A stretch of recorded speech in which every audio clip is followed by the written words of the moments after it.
Olá pessoal, eu sou o Anderson, professor de Geografia da Secretaria Municipal de Educação. Essa é a nossa primeira aula gravada. Essa aula ela é para o sexto ano do ensino fundamental e também para o sétimo ano do ensino fundamental.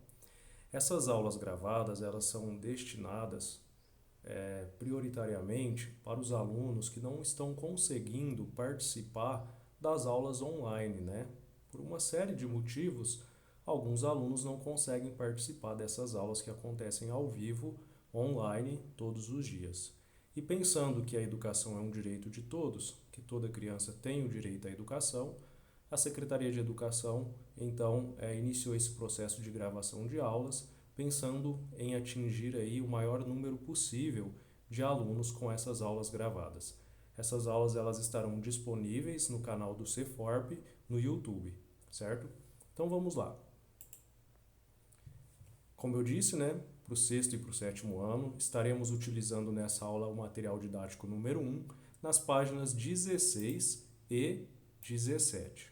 Tá? E eu sou o professor Anderson, da disciplina de Geografia. Nessa aula, nós vamos estudar um pouco sobre a interpretação cartográfica, vamos ver a definição do que é um mapa e vamos aprender a construir legendas em um mapa. E para essa construção da legenda, vai ser necessário que a gente aprenda uma das formas da regionalização do espaço mundial. Então vamos iniciar aí o assunto dos mapas. O que são mapas? Os mapas, eles são representações gráficas de toda a superfície terrestre ou de parte dela.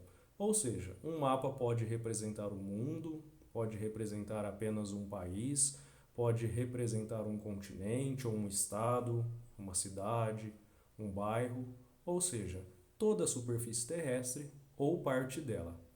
E os mapas são considerados também interpretações de características sociais e naturais do espaço. Por exemplo, nós podemos ter um mapa que indica características naturais do espaço, como clima, índice de pluviosidade, assim como nós também podemos ter mapas indicando características sociais, né? Como, por exemplo, a incidência de mortalidade de coronavírus por estado, ou a incidência da violência por município, certo? E a cartografia é a ciência que abrange aí a metodologia de elaborar e interpretar mapas e outras representações cartográficas, né? Como maquetes, plantas. Nós temos aqui nessa imagem, observem comigo, um mapa, que é o mapa da divisão regional do Brasil, segundo o IBGE. Nós temos aqui o mapa do Brasil, dividido em 5 regiões.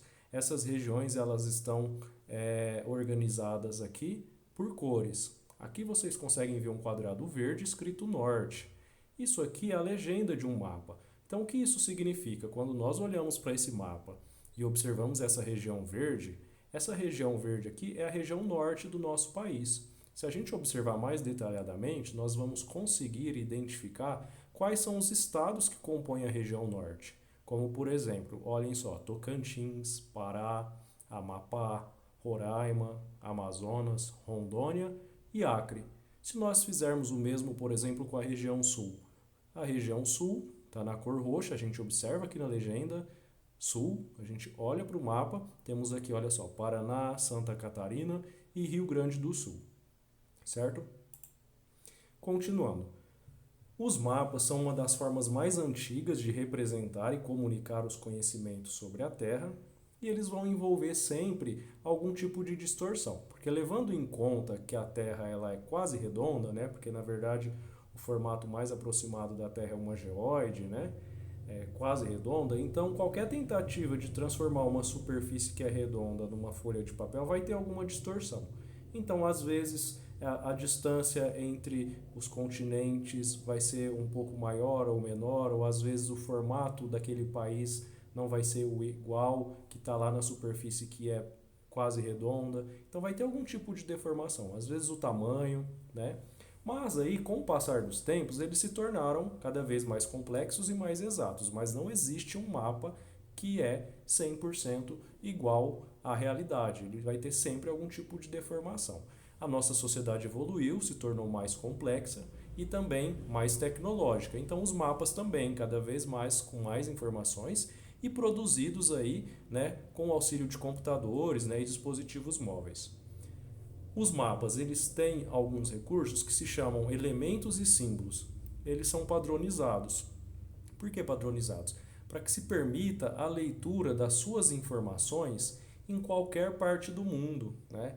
Então, se a gente tem no mapa uma indicação de um aviãozinho, por exemplo, ou de um navio, isso vai ser possível ser lido em qualquer parte do mundo como a indicação de um porto ou de um aeroporto, né? Então, nós temos símbolos aí, né, que são padronizados, que permitem a leitura e a interpretação desse mapa por qualquer habitante do planeta, né, que tenha tido aí acesso, né, a uma educação cartográfica. Continuando. O mapa está muito presente no nosso cotidiano, ou seja, no nosso dia a dia. Ele é muito utilizado para o planejamento público, né, planejamento de políticas públicas. Podemos observar, por exemplo, a unidade de saúde. Cada bairro está vinculado a uma unidade de saúde. Nós temos aqui no nosso bairro, por exemplo, né, no Zequinha Amêndola, a unidade de saúde daqui. Não é só o bairro do Zequinha Amêndola, que é o bairro aqui da nossa escola, que acessa a unidade de saúde, né, do Zequinha Amêndola. Outros bairros da região também acessam. Então, o governo ele acaba utilizando os mapas, né, para demarcar as regiões, né? E, por exemplo, quais bairros vão acessar aquela unidade de saúde. Ou, às vezes, a construção de escolas é muito planejada também com base nisso. Nós temos esse mapa que vocês estão visualizando aí, que exemplifica as fases, né, da abertura econômica, né, determinada aí pela Secretaria do Estado da Saúde do Governo do Estado de São Paulo, né? Nós temos a divisão aí por Departamento Regional de Saúde, indicando as regiões que estão na fase amarela e na fase vermelha e na fase laranja, né? Na fase vermelha há um fechamento quase que total das atividades comerciais não essenciais e quanto mais próximo da fase azul, mais abertura econômica tem. E nós temos diversos elementos nos mapas, que por exemplo, o título, a escala, a legenda, eu coloquei aqui na cor vermelha porque na aula de hoje vocês vão construir uma legenda. Nós temos as coordenadas geográficas, nós temos a fonte e a orientação de um mapa, né? Então aqui nós podemos compreender a utilização, né, no nosso cotidiano, né, do mapa, né, como uma ferramenta aí de leitura de diversos fatores aí, que estão presentes na nossa sociedade, né? Nós temos aqui um mapa, esse mapa aqui é o mapa da Europa. Vamos dar uma olhada em cada um dos elementos. Nós temos aqui o título, olha só. O título ele indica o quê? Os fenômenos que estão representados no mapa, né? Por exemplo, aqui, ó, distribuição da população e maiores aglomerações urbanas na Europa. Nós temos a orientação, que é essa setinha aqui, ó, bem pequena, quase não dá para ver, que está indicando para onde está o norte. Normalmente ela aparece no formato de uma rosa de ventos, né? Ou por uma seta, como está nesse caso aqui. Nós temos a legenda, que é o instrumento que o elemento que vocês vão construir hoje. A legenda ela explicita o significado da simbologia. Nós temos aqui, por exemplo, ó, vários quadrados, né, com tons diferentes, né, desde um laranja até um amarelo mais claro. Quanto mais próximo do laranja, significa que mais pessoas residem nessa região. Há um número de habitantes por quilômetro quadrado maior. Quanto mais claro, nós podemos observar que tem menos pessoas. Olhando aqui para o mapa, olha só, nós identificamos áreas com uma coloração mais próxima do laranja e áreas mais próximas aí do amarelo bem claro. Então, quanto mais escura a área, né, mais habitantes por quilômetro quadrado. E nós temos aqui uma outra legenda com círculos, né? Quanto maior o círculo, maior é a cidade representada. Olha só, Madrid, Paris, cidades aí com mais de 5 a 10 milhões de habitantes, né? E quanto menor os círculos, menos habitantes tem. Então, aqui é uma indicação, né, da população dessas cidades que estão indicadas aqui. Nós temos a fonte, que vai indicar a origem dessa informação, por exemplo, um mapa que tenha sido construído com base em alguma informação do IBGE, deve-se colocar a fonte de onde tirou essa informação para construir esse mapa. E nós temos a escala, que é fundamental, que ela vai estabelecer a relação entre as distâncias de um mapa e as distâncias reais. Por exemplo, nós temos aqui, ó, 2 pontos, 20 milhões. O que isso significa? Que se a gente pegar a régua aqui e medir 1 centímetro nesse mapa, esse espaço que compreende 1 centímetro, na realidade, ele vai corresponder a 20 milhões de centímetros, certo? Continuando. E para a gente fazer a nossa atividade de legenda que está proposta no caderno 1, nós precisamos compreender a regionalização do espaço mundial, né? O espaço mundial ele pode ser regionalizado, dividido, né, de diversas formas e adotando aí diferentes critérios, como por exemplo os critérios físicos, né, por exemplo clima, vegetação, ou critérios econômicos, né, países por exemplo desenvolvidos, países em vias de desenvolvimento, né, e países subdesenvolvidos, e também critérios sociais, né. A mais tradicional é a divisão dos continentes, que é essa que a gente observa. Essa divisão aí, ela conjuga aspectos físicos e sociais, certo? Então ela não está utilizando apenas um dos aspectos, né? A gente tem um aspecto físico aí da localização e temos os aspectos sociais também. Como por exemplo aqui, a gente observa que essa área roxa e essa área amarela, que é respectivamente a Europa e a Ásia, elas são áreas contínuas, né? Não tem um oceano, né, separando essa área aqui fisicamente uma da outra. Então a divisão aqui, né, é meramente social, certo? E aí nós temos a indicação de quais são os continentes, né, do nosso mundo, né, do nosso planeta. América, África, Europa, Ásia, Oceania e Antártida. Vamos observar esse mapa um pouquinho mais de perto. Olha só. A legenda são esses quadrados que vocês observam aqui embaixo, né? Cada um tem a sua cor. Vamos começar aqui, por exemplo, pela África. A gente olha para essa legenda, temos aqui um quadrado na cor verde e na frente está escrito África. Aí a gente olha para o mapa, observa qual região aqui que está na cor verde. É essa.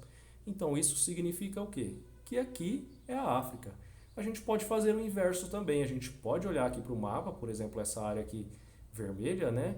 A gente olha para a legenda, onde está o vermelho? Ah, aqui. O que é? Ah, é a América. Então, essa legenda aqui, ela tem a função de indicar qual continente, né, que está presente aí no mapa e em que local do mapa que ele está. Então, ela nos dá a informação da localização de todos os continentes aqui no mapa mundi, certo? Então, pensando nisso, a atividade 1, ó, vocês vão... Ó, o mapa abaixo é o mapa mundi. A partir dele, vamos aprender a localizar todos os continentes e o nosso país. Para tanto, construa legendas para colorir o mapa de acordo com cada continente e com a ajuda do seu professor, como a gente viu ali no slide anterior. Vamos iniciar, por exemplo, pela África. Coloquei aqui na cor amarela, mas vocês podem selecionar qualquer cor, tá? Eu só não indico que use a cor azul, porque a cor azul ela é utilizada nos mapas normalmente para indicar as regiões com água, né? Oceano, rios, mares, tá? Então, amarelo, África. Aí vocês vão vir aqui no mapa e vão pintar a África na cor amarela, ou a cor que vocês escolherem. Depois verde, vamos escolher a Ásia. Vocês vão vir aqui na Ásia e pintar na cor verde. Então, a atividade de vocês é construir a legenda desse mapa.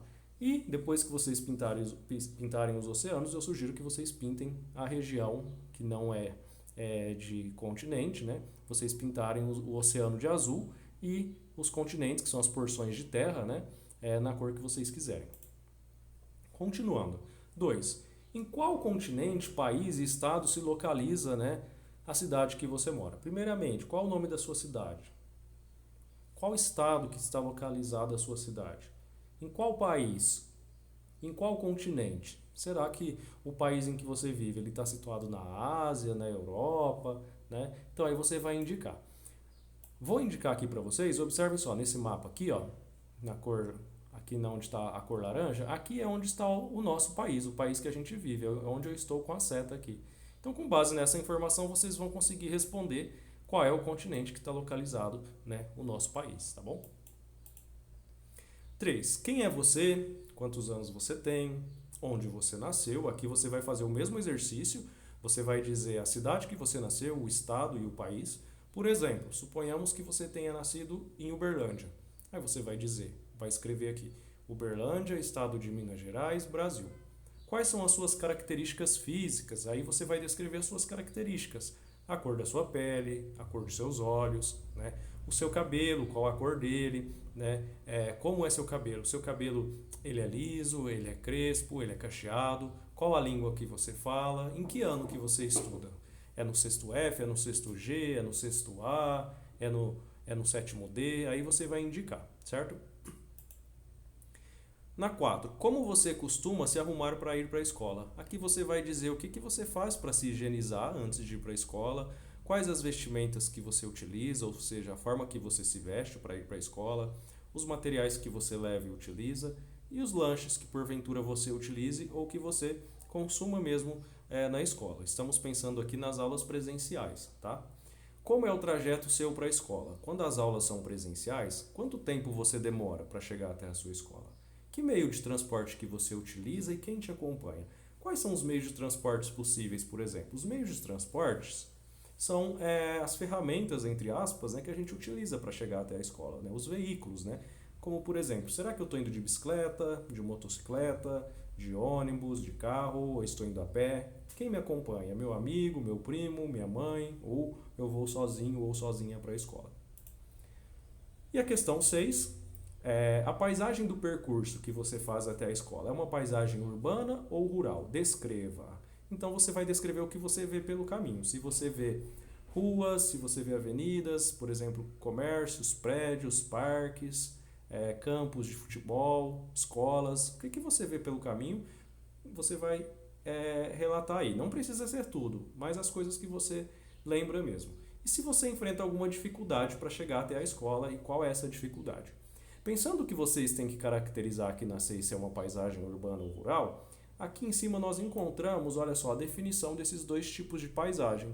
Nós temos aqui a paisagem rural, temos uma foto que ilustra esse tipo de paisagem, predomina áreas verdes, como vocês podem observar, com bastante árvores e vegetações, a fauna é mais diversificada, ou seja, há uma presença maior de animais, animais que são domésticos, às vezes animais que são silvestres, né, que vivem ali na natureza mesmo, na selva. E, em geral, a aglomeração de pessoas é menor, né? Temos menos pessoas morando nos sítios e fazendas. E com pouca interferência na paisagem, né? Pouca interferência humana. O homem interfere sim na paisagem rural também. Olha só, nós temos cercas aqui, nós temos casas, a estrada de terra foi construída pelo homem também. Às vezes tem plantação, por exemplo, de cana-de-açúcar, de soja, uma plantação que foi feita pelo homem, é uma interferência do homem na paisagem, tá? Já na paisagem urbana, destacam-se o quê? Os prédios, as casas, o trânsito de veículos, automotores, a concentração de pessoas nas ruas, a poluição, né, seja visual, né, com faixas, propagandas escritas nos muros, que a gente costuma ver nos postes, ou a poluição do ar ou sonora. Ela é bastante perceptível nas grandes cidades, né, principalmente a poluição do ar. Enquanto no nível rural, esse tipo de poluição existe em menor grau. Então nós temos aqui uma interferência maior do homem, né, na paisagem. No espaço rural também tem, mas quando comparado ao espaço urbano, é bem menor. Então você vai dizer, e aí, qual o caminho que você faz para a escola? Ele é de paisagem urbana ou é de paisagem rural? Ou são os dois? Você percorre às vezes um caminho, né, que é de paisagem rural e outro que é de paisagem urbana. Pessoal, então é isso. Espero que vocês tenham compreendido a aula. Qualquer dúvida, vocês podem chamar o professor de geografia de vocês, né? Vai lá no grupo do WhatsApp, abre o contato dele e envia a sua dúvida, que provavelmente, né, tenho certeza que ele estará apto a te responder, ok? Então é isso e até a nossa próxima aula.